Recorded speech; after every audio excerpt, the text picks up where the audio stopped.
Talks. I'm your host, Dr. Cheryl McCarthy, Superintendent of Joliet Township High School, District 204. It's an exciting time for JTHS.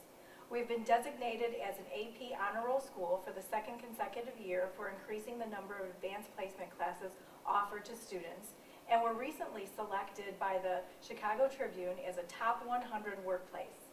In addition, our one-to-one computing initiative has provided laptop computers for all freshmen. We will continue phasing in this initiative next year through the provision of laptops to incoming freshmen once again. By the 14-15 school year, all JTHS students will have laptops. We are very proud of the innovative programs and education we provide to our students, and very proud of our faculty and staff and all of their hard work they do to make this happen.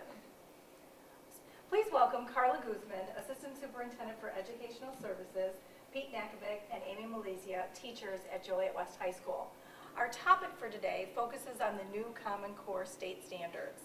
Illinois is one of 45 states that have adopted and will implement the Common Core state standards, which are nationally developed K-12 learning expectations. The Common Core is replacing the state-created learning standards that have anchored Illinois teaching for the past several years. Implementation of the Common Core standards has begun at JTHS and will be phased in until we reach full implementation. Carla, can you tell us a little bit about the Common Core standards and what does that mean for our students, our teachers, and our families? Well, we've had standards and we've had curriculum that we've developed at JT for numerous years. One of the differences between the current Illinois learning standards and the Common Core state standards is the amount of content and the concentration on that content versus skills that students are going to need to be successful. So where the Illinois learning standards have so much content in it, the Common Core state standards are more narrow. So they'll allow teachers to go in more depth with their students instead of at a very basic knowledge level with their students. So we're very excited about that. Another exciting piece is that it's K through 12, and so is the assessment system. In Illinois, the assessment system for K through 8 and the high school, it's been different. So it's been disjointed. And so when the new assessment system is out in 14-15, it should be a similar assessment system where we're all working towards the same results for our students. So if we're all working in the same direction, we should get there faster than if we're working in different directions. So it's exciting for our teachers, it's exciting for our students in our community. And I appreciate that we hope to have a better aligned assessment system. We'll talk about that in another JT Talks because those are still being implemented. But you were preparing for the Common Core for a couple of years, but last year you really were preparing to get some teams together and do a lot of work this summer. How did you make those preparations? We really, as administrators, we worked for the whole year really learning about the Common Core state standards. And we made a recommendation to our Curriculum Coordinating Council that we start with English Language Arts because we felt that the English Language Arts standards would really have an anchor where we could integrate throughout the school. The English Language Arts standards really focus on reading, writing, listening, and speaking. Those are skills that students need in all their classes. They're completely transferable. And so we really took the time to learn about that and then to identify teachers that wanted to be part of the process, which both Pete and Amy are part of the process, along with actually about 75 teachers that make up our instructional leadership team. And we took applications, so our teachers, this is volunteer, they signed up to do this work. And that's something that we've also always done at Joliet Township, where our teachers are writing the curriculum that they're going to implement, which is important because curriculum can and does look different from school to school. But if you have teachers that are part of the process, that's important because they're absolutely part of the implementation. And teachers are the biggest effect on student achievement. So we're really happy with our process and what we did. And so our instructional leadership team worked on smaller instructional teams, and we called them integrated curriculum teams, and we focused on 8 classes. And we focused on our graduation requirements in English, so English 1 through 4, as well as our graduation requirements in social science. And then since there is not a social science the second year that's a requirement, we also focused on health. So the teachers worked together, and it was difficult. It was difficult work, but they worked very hard. And when I heard the curriculum, it actually gave me chills. So it's exciting. So Amy and Pete, thank you for devoting a lot of your summer to this work. What kinds of things happened this summer, Amy? What did you do with your colleagues? Well, we did spend 3 weeks, looking at a new curriculum, and what we did was we started with big ideas. And some of the big ideas that we have are like conflict and relationships and identity, and we tried to merge those with ideas that world affairs would potentially have. So from those big ideas, we decided to come up with essential questions. So about 2 to 3 per unit, and those essential questions were the basis for what we were going to read and what our focus was going to be for each unit. So content is still important. However, we're still focusing on, instead of a poetry unit or a short story unit, we're focusing more on what readings or what text can answer the essential questions. So we're still reading poems and short stories, novels and drama, but we're reading those throughout the entire year in order to answer those essential questions and make those connections. So different from when I was in school, where you would have your poetry unit, and you would spend months just reading poetry and analyzing poetry. Yes. Now the poetry would be integrated throughout the whole year, and perhaps 4 years of English, studying on very specific topics, or like you said, the themes, the essential questions. Absolutely, yeah. Pete, what did you see was the major differences in this summer in working with your colleagues and writing and developing this curriculum? I teach world affairs, and we used to kind of teach it from a regional geography perspective, where we would cover this region of the world, so Europe and then Latin America and the Pacific world, and so on and so forth. And we had to cover massive amounts of curriculum in shorter periods of time. So the biggest shift for us was moving away from those regions of the world and going to the same themes that they had created for English.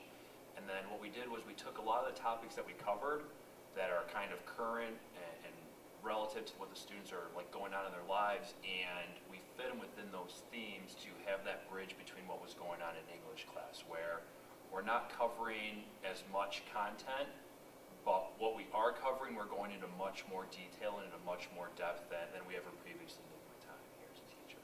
So how does that affect the students in the classroom? Describe what the students learn and how they're learning differently based on the Common Core and the way that we have written our curriculum. Amy or Pete? Well, we're definitely reading a lot more, we're analyzing, and we're holding students accountable for, identifying textual evidence in order to support their ideas or their arguments. And this is something that we're doing, beginning in August and then throughout the entire year. So it's really nice that the students, have that backup of information from the text that they read. One of the things that we've been able to do in World Affairs is just by spending more time on something, you can go into much more detail with it. So the thing that comes to my mind is the Palestinian-Israeli conflict, where before I might have had 3 or 4 days to cover this, and we're kind of rushing through, PowerPoints, notes, write this down, read this is important, don't forget it's going to be on the test. Now we can cover it from multiple perspectives and really take our time and do this huge international conflict justice, where we're looking at articles from all these different perspectives, from the Palestinian perspective, from the Israeli perspective, from the United States perspective, from Russia's perspective.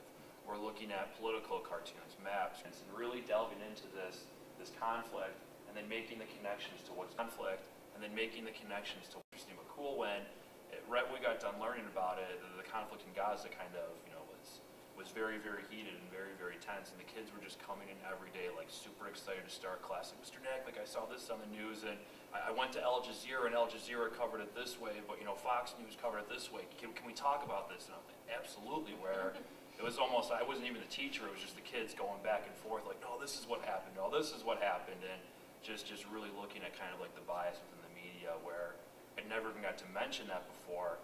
My kids were bringing me lesson plans, this year. And this is brand new. I mean, this is a brand new phenomenon. Absolutely. And you think a lot of it has to do with the Common Core and the way the curriculum is written.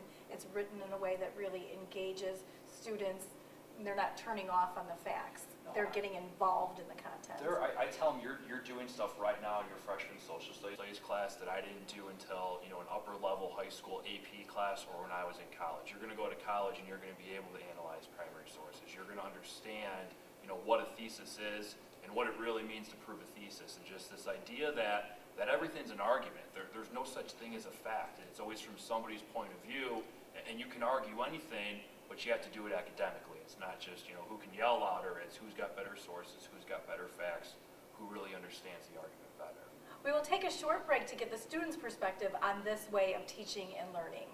I'm Jordan Powell, and I'm a freshman at Joliet West High School, and I believe that the book They Poured Fire on Us from the Sky, that reading it in both classes is helpful because it's hard to change transitions so many times in a day to different classes and learn different things, whereas you have two classes that you're learning similar things. It's not as hard. So it's not as hard for transitioning into the classes. I'm Carolina Soto. I'm a freshman at Joliet West High School, and I think it's really helpful that in both English and World Affairs we get to read the same book and study about the same subject, because it takes a lot of pressure off the students here, so they don't need to transition from one subject to another. Instead, they can study and get help with on the same subject, and it takes a lot of ease to the minds of the freshmen here. So Amy, as a parent, might be concerned, oh, maybe this is way too hard for my students, and are my students not going to do well in their report card, in their grading, because of this new curriculum. Have you seen that happen? How are the kids adapting, and how is the grading?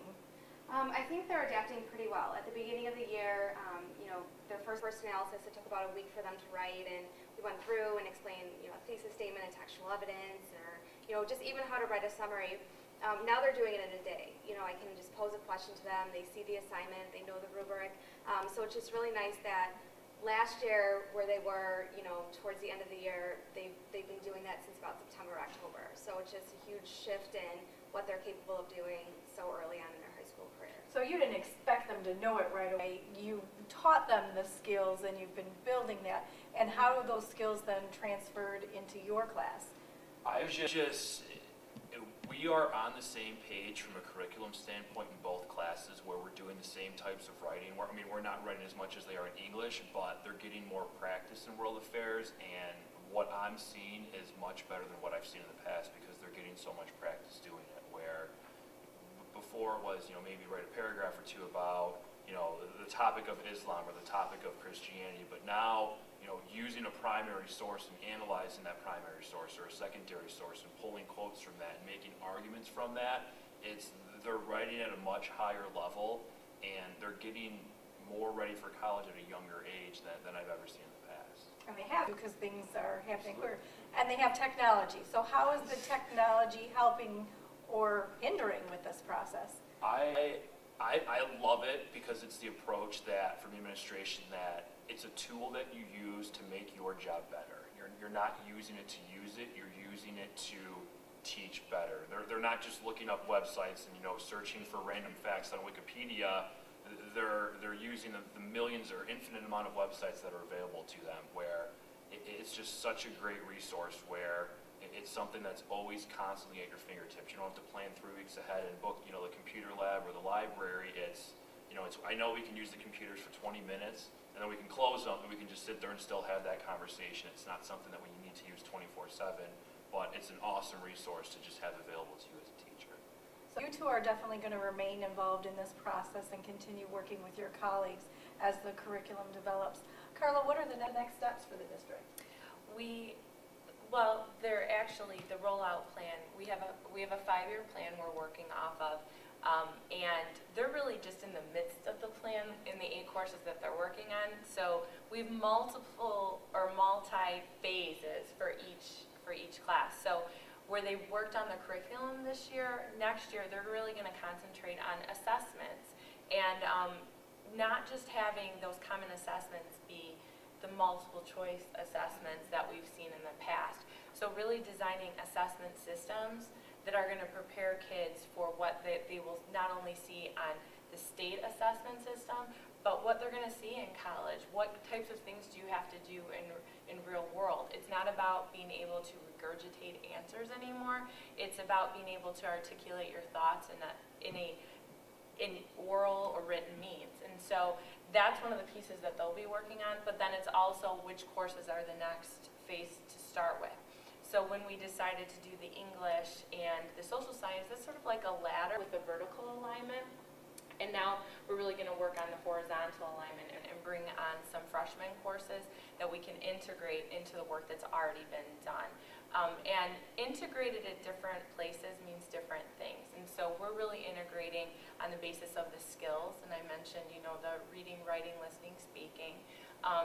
Our science and math classes, we're going to focus on the math practices that are in the Common Core state standards.